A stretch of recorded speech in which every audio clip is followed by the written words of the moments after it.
यवतमाळमध्ये राज्यस्तरीय खो खो स्पर्धेचे भव्य आयोजन करण्यात आले आहे। 31 ऑक्टोबर ते 2 नोव्हेंबर दरम्यान पुरुष व महिला गटातील 29 संघ सहभागी होणार आहेत। देशी खेळांना प्रोत्साहन देण्यासाठी स्टार खेळाडूंसह उत्साहवर्धक सामने झालेले आहेत। नव जय हिंद मंडळ यवतमाळ यांच्या वतीने स्वर्गीय चिंतामणी भाऊ पांडे स्मृती राज्यस्तरीय खो खो स्पर्धेचे आयोजन करण्यात आले।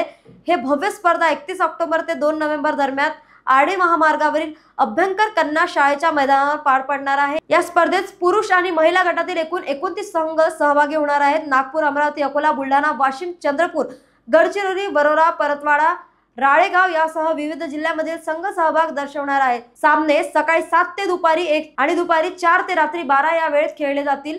स्पर्धेत मुंबई टायटल विजेता फैजान पठाण, अल्टिमेटम खो खो स्पर्धक लकी सिंगल, खेलो इंडिया सुवर्ण पदक विजेते कोमल महाजन, श्रुती ढाकरगे आणि भारतीय संघ प्रशिक्षण शिबिरातील ऐश्वर्या ढोके यांच्यासारखे स्टार खेळाडू सहभागी होणार आहेत। खेळाडूंसाठी निवास व भोजनाची सोय तसेच प्रेक्षकांसाठी उत्कृष्ट आसन व्यवस्था करण्यात आली। विजेत्यांसाठी प्रथम पारितोषिक 51,000, द्वितीय पारितोषिक 31,000, तृतीय 21,000 आणि चतुर्थ 11,000 रुपये ठेवण्यात आले आहे। न्यूज एक्सप्रेस साठी यवतमाळवरून वासिक शेख यांची बातमी। आणि सकाळी अशा 2 सत्रांमध्ये सामने खेळवण्यात येणार आहे। सकाळी 7 वाजतापासून तर दुपारी 1 वाजेपर्यंत आणि दुपारी 4 वाजतापासून तर रात्री 12 वाजेपर्यंत हे सामने चालतील।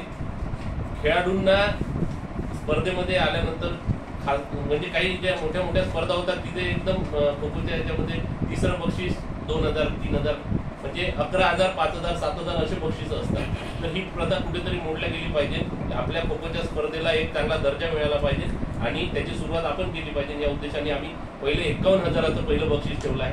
त्यासोबत स्पर्धेमध्ये जेवढे पण आपले 450 प्लेयर सहभागी होणार आहेत त्या प्रत्येकांना आपण एक गिफ्ट देणार आहोत। त्यासोबतच वैयक्तिक जे बक्षीस असतात प्रत्येक सामन्याला सामनावीराचे एक पारितोषिक राहणार आहे। उत्कृष्ट रक्षक, संरक्षक आणि उत्कृष्ट आक्रमक असे महिला आणि पुरुष गटात 2-2 हे दिले जाणार आहे।